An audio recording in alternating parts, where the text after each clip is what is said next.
Dear students, today we will study a new subject, moment. Moment क्या है? Moment का definition मैंने बोल दे रहा हूँ. Moment is a measure of force and its tendency to rotate a body about a fixed point or axis. Moment is a measure of force.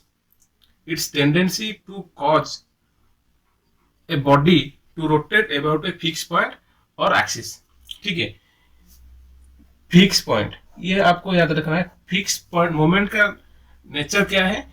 ये जब भी एक बॉडी के ऊपर एक्ट कर रहे हैं वो बॉडी को एक फिक्स पॉइंट या फिक्स एक्सिस को लेके वो कैसे रोटेट करेगा. जैसे कि मान लीजिए ये एक वाल है और यहाँ पे एक बार आपको दिया गया है. सपोज यहाँ पे एक फोर्स आ रहा है. ठीक है, तो ये है फिक्स पॉइंट, ये है फिक्स पॉइंट. ये फोर्स ये पॉइंट को लेके ये वाला फोर्स इस बार को कैसे रोटेट करेगा. ठीक है, अभी आते हैं मोमेंट. हम लोग मोमेंट प्रॉब्लम में मोमेंट पहले हम लोग किस किस जगह पे अप्लाई करते हैं. फिक्स पॉइंट पहला. मोमेंट का फॉर्मूला मैंने यहाँ पे लिख लिया. Force into perpendicular distance. मतलब परपेंडिकुलर डिस्टेंस मतलब फोर्स आपको पता है फोर्स क्या है. परपेंडिकुलर डिस्टेंस क्या है? परपेंडिकुलर डिस्टेंस मतलब ये वाला पॉइंट और फोर्स यहाँ पे ऐड कर रहा है. यहां से यहां तक जो परपेंडिकुलर डिस्टेंस है इतना, ये वाला फोर्स इनटू ये वाला डिस्टेंस. सपोज मान लीजिए और एक मैं डायग्राम कर रहा हूं. ऐसा एक्ट कर रहा है तो परपेंडिकुलर डिस्टेंस ये वाला यहां से यहां तक जो डिस्टेंस है यहाँ, इसको हम लोग मोमेंट कहां पे कैलकुलेट होता है? Moment is calculated eight fixed point. Fix point और सपोर्ट पॉइंट.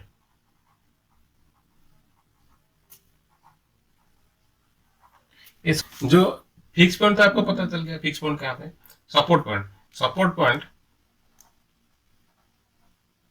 सपोर्ट दो तरीके से होता है. Support is two type. पहला हिंज और दूसरा रोलर. अगर डायग्राम में आपको ऐसा दिया गया है इसका मतलब रोलर सपोर्ट है. शार्प पिन दिया गया है इसका मतलब हिंज सपोर्ट है. यहाँ पे ऐसे बॉल जैसे शेप दिया गया होगा और उसके ऊपर ऐसा कोई सरफेस होगा, ये रोलर सपोर्ट है. डायरेक्टली ऐसा कोई डायग्राम दिया होगा तो हिंज सपोर्ट है. ठीक है, और रोलर सपोर्ट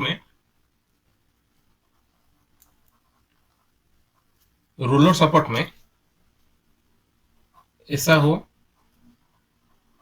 या ऐसा हो. ठीक है, यहां पे एक फोर्स आता है.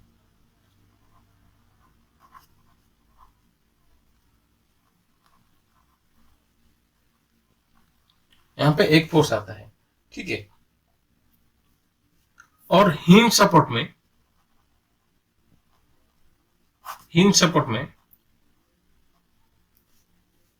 में दो फोर्स आता है. ये रोलर सपोर्ट में जो फोर्स आता है वर्टिकल अपवर्ड होगा. हिंज सपोर्ट में दो फोर्स रहेगा, दो कंपोनेंट रहेगा. एक है हॉरिजॉन्टल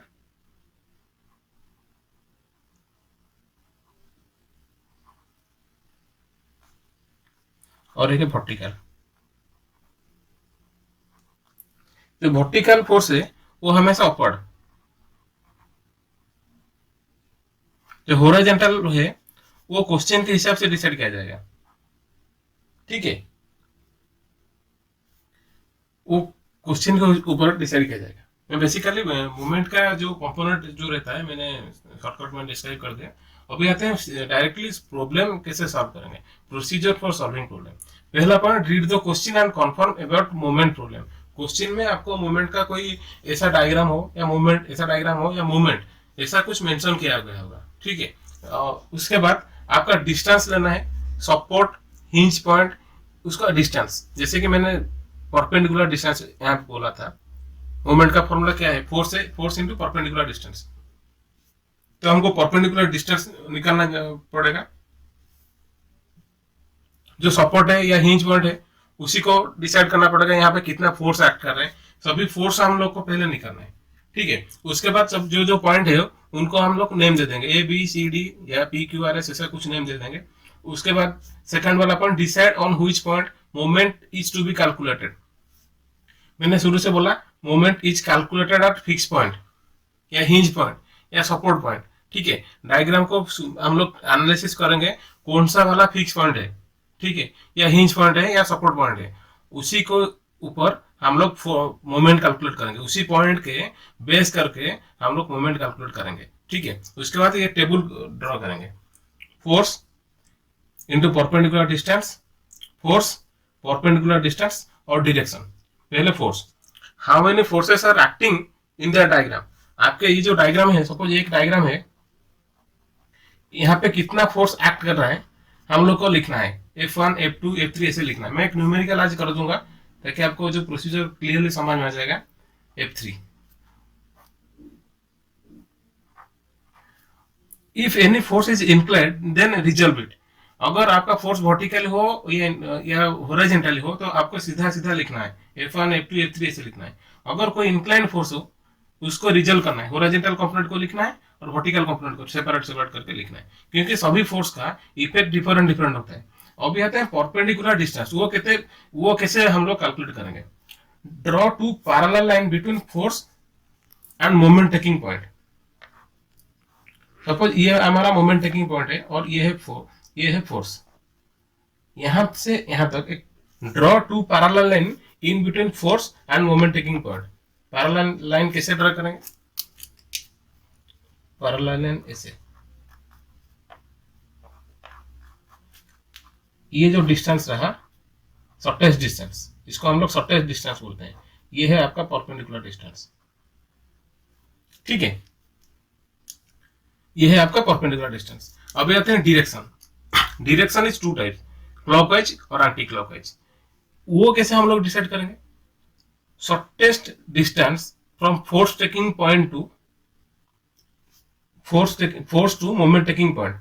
शॉर्टेस्ट डिस्टेंस कैसे पता चलेगा, सपोज मान लीजिए एक फोर्स है, हम लोग अगर दो डायरेक्शन रहता है, क्लॉकवाइज है और एंटी क्लॉकवाइज है, ठीक है। यहां से अगर मैं निकल रहा हूं, if I will start at this point, if I will move in this point, then I will reach faster, or I will move like this, I will reach faster।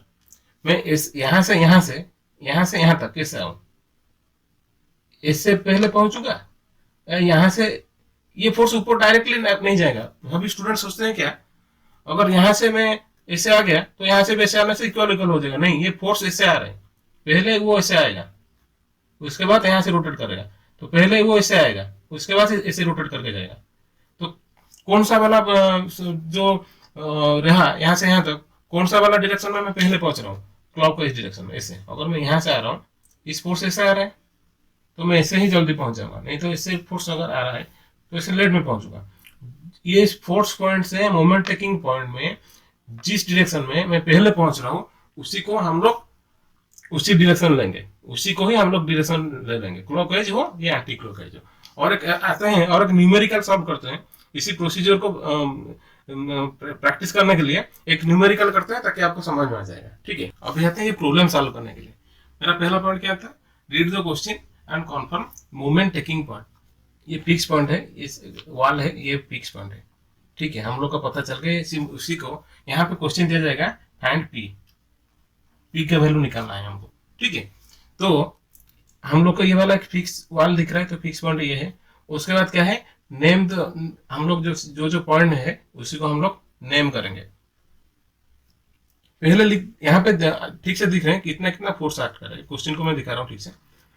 ये 20 किलो न्यूटन फोर्स है, यहाँ से यहाँ तक का distance 2 metre है। ये 10 kilo Newton force is acting upward, यहाँ से यहाँ तक डिस्टेंस 3 मीटर है। और एक पी फोर्स वर्टिकल के साथ 20 डिग्री एंगल करके एक्ट कर रहे हैं, और यहाँ से एंड से यहाँ तक डिस्टेंस 4 मीटर है। हम लोग को पी का वैल्यू निकालना है, ठीक है। तो हम लोग पहले क्या करेंगे, name all the point A B C D. यहाँ पे कौन सा वाला पॉइंट फिक्स पॉइंट है, D, taking moment at D.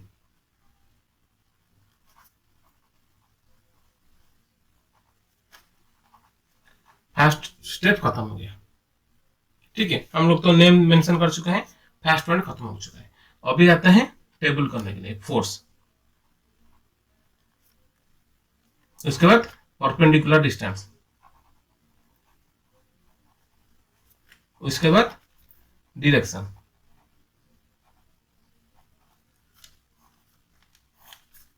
कितना कितना फोर्स है, 20, 10, और ये पी जो फोर्स है वो इंक्लाइंड है। देखिए मैंने शुरू से बोला था, अगर आपको रिजोल्यूशन नहीं है तो आई बटन में आपको रिजोल्यूशन का वीडियो आ रहा होगा, वहां पे जाइए, रिजोल्यूशन कैसे करते हैं पहले देख लीजिए। ठीक है, मैं इस फोर्स को फिर भी और एक बार यहाँ पे ड्रॉ करके आपको क्लैरिफाई कर रहा हूँ। ये वाला लाइन को मैं यहाँ पे ड्रॉ कर रहा हूँ। P force is acting at an angle 20 degree with vertical plane. अभी आते हैं पी फोर्स। मैंने जो फोर्स हॉरिजॉन्टल या वर्टिकल था, सिंगल सिंगल फोर्स, मैंने उसको लिख लिया है। अभी आते हैं पी फोर्स। पी फोर्स कैसे एक्ट कर रहा है, making at an angle 20 degree with vertical plane. मैंने पी फोर्स को यहाँ पे ड्रा कर रहा हूँ, ऐसे एक्ट कर रहे हैं, मतलब ऐसे। ठीक है, ये है आपका पी फोर्स। एंगल कितना, 20 degree at an angle 20 degree with making an angle 20 degree with vertical plane. ठीक है,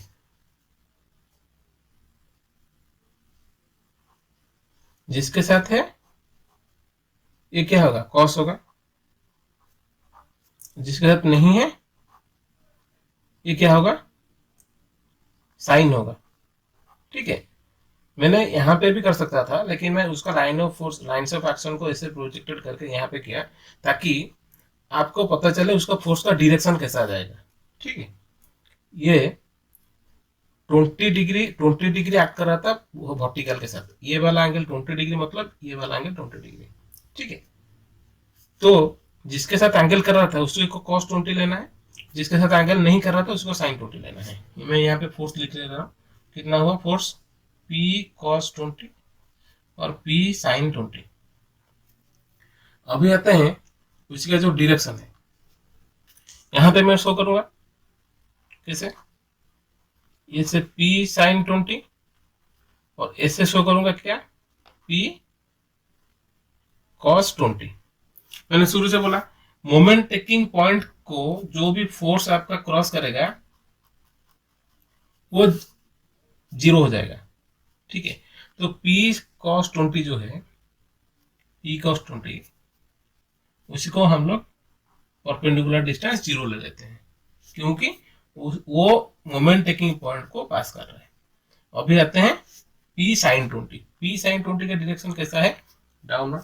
तो अगर मैं यहाँ से स्टार्ट करूंगा पॉइंट, यहाँ से आके इससे जल्दी पहुंचूंगा, यहाँ से जाके इससे जल्दी पहुंचूंगा, ऑब्वियसली इस डायरेक्शन में। मान लीजिए क्लॉकवाइज, इसका कोई डायरेक्शन नहीं रहेगा, और इसका डिस्टेंस कितना है 9, और डायरेक्शन कैसा होगा, क्लॉकवाइज। अभी हमको summation of clockwise equal to summation of anticlockwise इसे करना है। ठीक है, मोमेंट का फॉर्मूला क्या था, फोर्स इनटू परपेंडिकुलर डिस्टेंस 22। अभी लेते हैं क्लॉकवाइज और एंटी क्लॉकवाइज कौन सा। ये है आपका क्लॉकवाइज और ये है आपका क्लॉकवाइज और ये है एंटी क्लॉकवाइज, मतलब 20 into 2 plus P sin 20 into 9 equal to 10 into 5। ठीक है, यहाँ पे P sin 20 into 9 equal to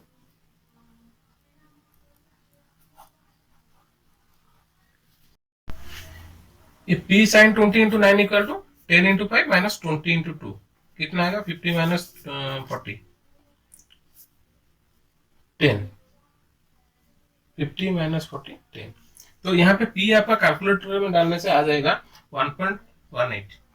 ठीक है, ये आपका आ जाएगा 1.18। हो गया, P के वैल्यू आ गया। अभी और एक प्रॉब्लम करते हैं ताकि आपको क्लियर हो जाएगा मैं मोमेंट प्रॉब्लम कैसे सॉल्व करते हैं। ठीक है, अभी आते हैं और एक प्रॉब्लम करने के लिए। ठीक है, यहाँ पे 20 Newton force acting towards downward, 10 Newton force acting towards upward, और P इस पॉइंट पे एक्ट कर रहा है, ठीक है। और इसी पॉइंट से जो पॉइंट जहां पे एक्ट कर रहा है और इसी लाइन को डिस्टेंस 8 मीटर है, ठीक है। 20 न्यूटन। सपोज मान लीजिए पहला हम लोग नेम कर देते हैं A B C D और E, ठीक है। ये डिस्टेंस 5, ये डिस्टेंस 6, ये 7 और ये 8। ये वाला फोर्स ये पॉइंट से इससे ऊपर एक्ट कर रहा है, कितना 8 मीटर ऊपर से एक्ट कर रहा है। अभी पहले फिक्स पॉइंट ये है, taking moment at D,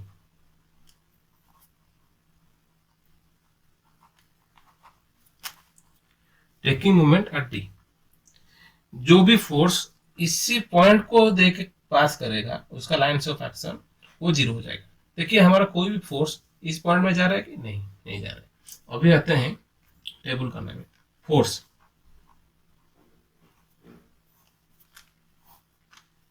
force force कितना 20 परपेंडिकुलर डिस्टेंस और डायरेक्शन। फोर्स 20 का परपेंडिकुलर डिस्टेंस कितना, एक लाइन्स ऑफ एक्शन कैसा ऐसा, और ये मोमेंट टेकिंग पॉइंट उसका बीच का डिस्टेंस कितना 5, ठीक है। ये फोर्स ऐसे एक्ट कर रहे हैं, तो मैं यहाँ से अगर स्टार्ट कर रहा हूँ, इससे आऊंगा तो जल्दी पहुंचूंगा इस पॉइंट पे, या इससे जाऊंगा तो जल्दी पहुंचूंगा क्लॉकवाइज डायरेक्शन में, ठीक है। अभी आते हैं 10 न्यूटन फोर्स। 10 न्यूटन फोर्स कैसे एक्ट कर रहे हैं ऑफवर्ड, तो उसका लाइन्स ऑफ एक्शन कैसे ऐसा, तो उसका डिस्टेंस कितना 6 + 5 11। अगर मैं इस पॉइंट से निकल रहा हूं, ये फोर्स ऐसा जा रहा है, तो यहाँ पे जल्दी आके पहुंचूंगा या इससे आके जल्दी पहुंचूंगा, ऑब्वियसली एंटी क्लॉकवाइज। अभी आते हैं ये जो फोर्स P फोर्स, ठीक है। ये इंक्लाइंड है कि नहीं, इंक्लाइंड नहीं है। उसका परपेंडिकुलर डिस्टेंस कैसे हम लोग निकालेंगे, यहाँ पे तो डायग्राम में 8 दे दिया गया है। कोई स्टूडेंट सोचेगा कि इतना लेंगे, कोई सोचेगा कि इतना लेंगे। देखिए परपेंडिकुलर डिस्टेंस मेजर करने के लिए एक सिंपल सा तरीका है, मोमेंट टेकिंग पॉइंट कोई भी फोर्स हो, मोमेंट टेकिंग पॉइंट और फोर्स का जो लाइन्स ऑफ एक्शन है वो ड्रॉ कर दीजिए, ठीक है। उनका डिस्टेंस जो भी रहेगा वही होगा शॉर्टेस्ट डिस्टेंस या परपेंडिकुलर डिस्टेंस। ये जो फोर्स है, ये वाला फोर्स, ये मोमेंट टेकिंग पॉइंट है, ये ऐसे एक्ट कर रहे हैं, तो उसका लाइन्स ऑफ एक्शन कैसा जाएगा ऐसा, और ये वाला मोमेंट टेकिंग का जो पॉइंट है उसका लाइन कैसा ऐसा, तो उन दोनों का डिस्टेंस कितना 8, ठीक है। तो यहाँ पे कितना जाएगा 8, और ये फोर्स ऐसे जा रहे हैं, तो ऐसे आके जल्दी पहुंचेगा या ऐसे आके जल्दी पहुंचेगा। ये अभी आता है एक पॉइंट कि हम लोग ऐसे अगर जा रहे हैं फोर्स, तो ऐसे आके जल्दी पहुंचेगा यहाँ पे, या ऐसे आके जल्दी पहुंचेगा यहाँ पे। इस वाला पॉइंट से अगर कोई स्टार्ट कर रहा है, इससे आके वो पहले पहुंचेगा क्लॉकवाइज डायरेक्शन में, ठीक है। तो अभी आते हैं summation of m equal to, तो क्लॉकवाइज मैंने पहले लिख लिया 20 × 5 प्लस P × 8 इक्वल टू 10 × 11। यहाँ पे P आपका निकल आएगा, ठीक है। अभी फिर से और एक बार रिवीजन कर देते हैं। सभी फोर्स को हम लोग को ऐसे लिखना है, अगर कोई फोर्स इंक्लाइंड है तो उसको रिजॉल्व करके उसका कंपोनेंट लिखना है। उसके बाद आता है परपेंडिकुलर डिस्टेंस। अगर कोई भी फोर्स आपका मोमेंट टेकिंग पॉइंट को क्रॉस करके जा रहा है, मतलब अगर कोई भी फोर्स और उसका lines of action moment taking point में जा रहा है, उसका परपेंडिकुलर डिस्टेंस यहाँ पे लिखिए मत, वो लिखने से उसका वैल्यू कुछ नहीं, क्योंकि summation of moment taking point में जो मोमेंट है उसका वैल्यू 0 होता है, ठीक है। वहां पे डिस्टेंस मत लिखिए और डायरेक्शन भी मत लिखिए, क्योंकि वो टोटल 0 हो जाएगा। उसके बाद आता है परपेंडिकुलर डिस्टेंस। परपेंडिकुलर डिस्टेंस कैसे लेना है, तो उसके फोर्स का लाइंस ऑफ एक्शन और मोमेंट टेकिंग पॉइंट उन बीचों का डिस्टेंस कितना, वो रहता है परपेंडिकुलर डिस्टेंस। अभी आते हैं डायरेक्शन। डायरेक्शन में हम लोग को डिसाइड करना है मैं जिस पॉइंट से निकल रहा हूँ यहाँ से मोमेंटिक पॉइंट में मैं कौन सा रूट में जाऊंगा तो जल्दी पहुंचूंगा, उसी हिसाब से हम लोग को डायरेक्शन लेना है। और क्लॉकवाइज को लेफ्ट साइड में और एंटी क्लॉकवाइज को राइट साइड में रखना है। कोई भी वैल्यू पूछा जाएगा तो आप उसको न्यूमेरिकल सिंपली कैलकुलेट करेंगे। ठीक है, अभी क्लास यहाँ पे खत्म कर देते हैं। अगर ये मेरा वीडियो आपको अच्छा लगा तो मेरा वीडियो को लाइक कर दीजिए और चैनल को सब्सक्राइब कर दीजिए for upcoming videos. Thank you.